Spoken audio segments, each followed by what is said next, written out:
आज हम पार्ट 2 हमारा परिवेश का मेरा परिवार मेरी पड़ा।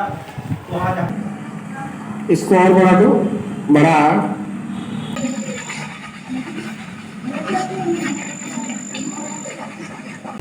आधुनिक समय में कई गैजेट्स को बनाया गया है जिसमें लुई ब्रेल की तकनीक का ही प्रयोग किया गया है। इन्हों के लिए बी टच नाम का एक सेलफोन आता है जिसका लक्ष्य है कि नेत्रहीन भी अन्य लोगों की तरह दोस्तों से बात कर सके। ये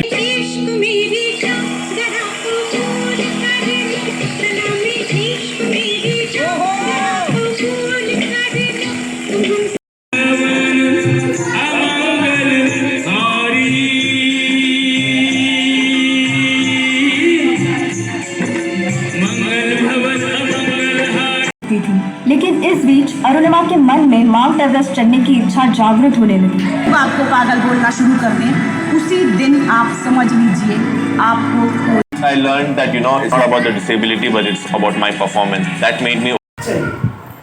पार्ट 2 है मेरा परिवार मेरी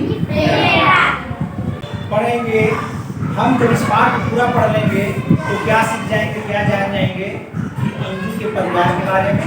अंजू कौन लड़की है, उसके परिवार में कौन कौन है, किशन कौन है, उसकी क्या समस्याएं हैं। फिर उसके बाद आप पढ़ेंगे दिव्यांग व्यक्ति के बारे में। कौन थे उनके विषय में जान जाएंगे। ब्रेल लिपि क्या होती है इसके बारे में जान जाएंगे। सांकेतिक भाषा क्या है इसके विषय में जान जाएंगे। ईमानदारी का क्या महत्व है इसके विषय में जान जाएंगे। प्रसिद्ध दिव्यांग जन के विषय में कुछ जानेंगे आप और उनसे आपको मोटिवेशन मिलेगा, जानते जाएंगे। तो देखिए इसमें आप जब पाठ शुरू होता है तो एक लड़की कहती है कि उसने पर्यावरण संरक्षण पे एक निबंध लिखा था और वह सबसे ज़्यादा नंबर पाई थी, क्लास में फर्स्ट आई थी। इसलिए वो सोचती है कि मैं घर में जाऊँगी तो सबसे पहले अपने भैया को और अपने नानी को बताऊंगी। क्योंकि वो क्यों बताना चाहती थी? क्योंकि वो सबसे ज़्यादा वो अच्छा लगता था। अब वो बताती है कि उसके परिवार के जो भैया हैं उनका नाम है किशन। क्या नाम उनका? किशन। लेकिन किशन क्या है? दिव्यांग। वो क्या नहीं देख नहीं सकते। किशन देख नहीं सकते। ऐसे व्यक्ति जो देख नहीं सकते, सुन नहीं सकते, चल नहीं सकते अथवा आपकी तरह हमारी तरह वो दिमाग नहीं लगा सकते, उनको हम दिव्यांग व्यक्ति क्या कहते हैं? दिव्यांग। तो अब दिव्यांग विषय के बारे में जान गए आप। देख नहीं सकता है वो कैसे पढ़ेगा? तो उनकी समस्या को दूर करने के लिए एक लुई ब्रेल थे। वो कहाँ के थे? फ्रांस के रहने वाले। फ्रांस के रहने वाले थे। एक बार उनके आँख में चोट लग जाती है और वह हमेशा के लिए देख नहीं पाते। उनको बहुत कष्ट होता है और वह उसके निजात पाने के लिए हमेशा सोचते रहते हैं।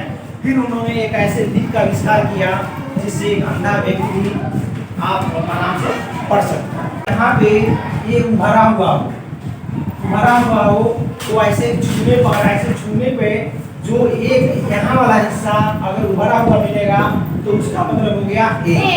इसका क्या मतलब हो गया? ए।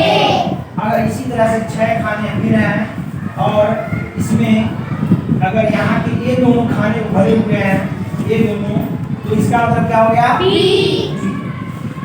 तो इस तरह से उन्होंने एक लिपि बनाया जिसको ब्रेल लिपि कहा जाता है। यानी ब्रेल लिपि क्या है?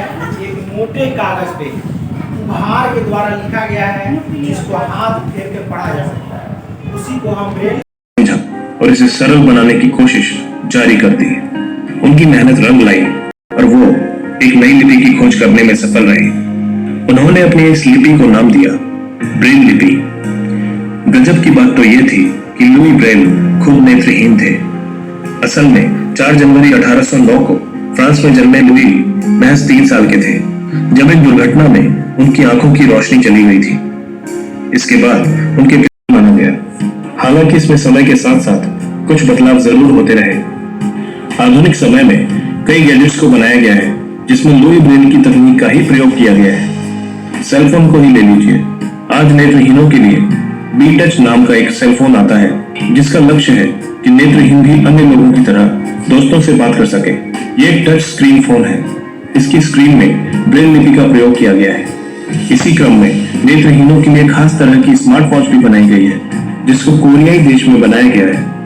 इस स्मार्ट वॉच में भी ब्रेल लिपि का प्रयोग किया गया है। ऐसे में यह कहना गलत नहीं होगा कि ब्रेल लिपि आज के युग में नेत्रहीनों के लिए एक वरदान से कम नहीं है। उसने न सिर्फ उनकी पढ़ाई का रास्ता आसान किया, बल्कि अपने पैरों पर खड़े होने का साहस भी दिया। आखिर कौन सोच सकता था कि नेत्रहीन फोन पर बातें कर सकेंगे या फिर समय देखने के लिए घड़ी का उपयोग कर सकेंगे। सांकेतिक भाषा क्या है? आप सांकेतिक भाषा उनके लिए होता है जो देख तो सकते हैं, सुन नहीं सकते, जिनको मूक बधिर कहते हैं। वह सुन नहीं सकते।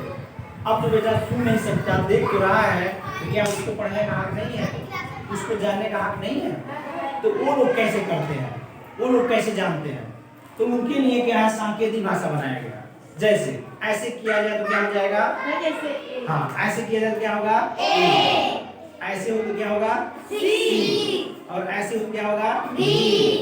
तो इस तरह से सांकेतिक भाषा जो आप सीखेंगे, जानेंगे भी, आपको मैं शुरू करते हैं। छोटा इसको और बढ़ा दो, बड़ा आ, एक उंगली ई, दो उंगली बड़ी ई, छोटा जैसे बनाते हैं, बड़ा उसी क्रम में वापस री, वाई,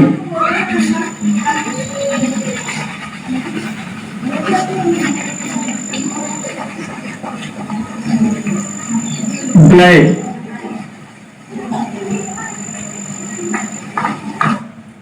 ग्रीन, दो बार टच करते हैं, ग्रीन, ब्राउन,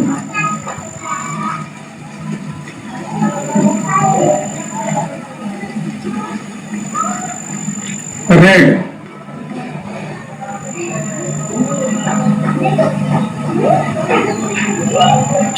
पिंक,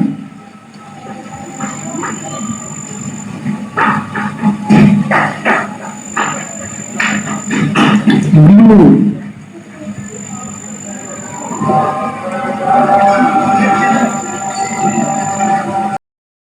ठीक है। अब इसके बाद से आइए, ईमानदारी क्या है? बहुत जरूरी है ईमानदार होना। मैं बताया भी था, ईमानदारी क्या है? किसी चीज के प्रति, चाहे वो आपके विचारों के प्रति हो, किसी सामान के प्रति हो, जो सही है उसी को कह देना, वही ईमानदारी। ईमानदारी का यह फायदा होता है कि जब आप सही सही कोई बात बता देंगे तो आपको डर नहीं लगेगा, डर खत्म हो जाएगा, लोग आपको पसंद भी करेंगे और आपको विश्वास भी करेंगे। अब हम कुछ प्रसिद्ध अपने देश के दिव्यांग जन के बारे में जानते हैं कि बहुत सारी कमजोरियां होने के बावजूद भी उन्होंने अपने आप को मजबूती प्रदान किया और वह आगे बढ़े। उसमें एक नाम है जन्मसुधा चंद्रन को बचपन से ही नृत्य करने का शौक था। इनकी मां का नाम थंगम एवं पिता का शंभो शिव शंभो स्वयंभो, ओम शंभो शिव शंभो स्वयंभो, ओम शंभो। तमिलनाडु के तिरुचिरापल्ली में स्थित एक मंदिर से वापस बस में सफर कर लौट रही थी। तभी सामने से आ रहे ट्रक ने उनकी बस को जोर से टक्कर मारा। उस भयंकर दुर्घटना में बहुत से लोग घायल हो गए। इस दुर्घटना में सुधा के बाएं पांव की एड़ी टूट गई और दायां पांव बुरी तरह जख्मी हो गया। प्लास्टर लगने पर बायां पांव तो ठीक हो गया, किंतु डॉक्टर ने बताया राम कहानी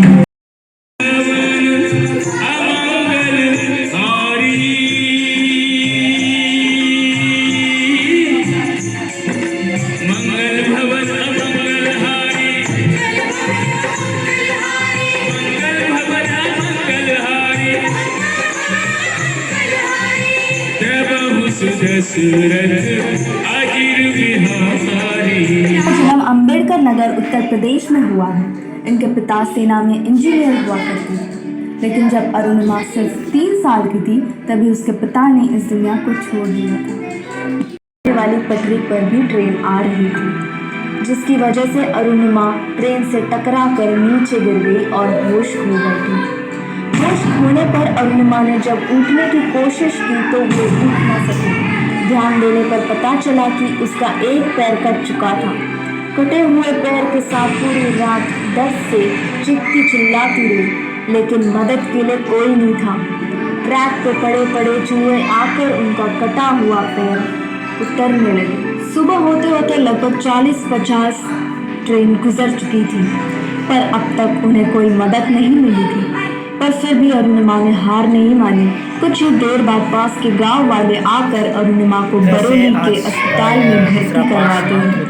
अस्पताल गांव में होने की वजह से ऐसी हालत में आज मेरी लाइफ का सबसे बड़ा सपना पूरा हुआ और मैं टॉपर। जिस दिन आपके गोल के प्रति लोग आपको पागल बोलना शुरू कर दें, उसी दिन आप समझ लीजिए आपको कोई भी नहीं रोक सकता है।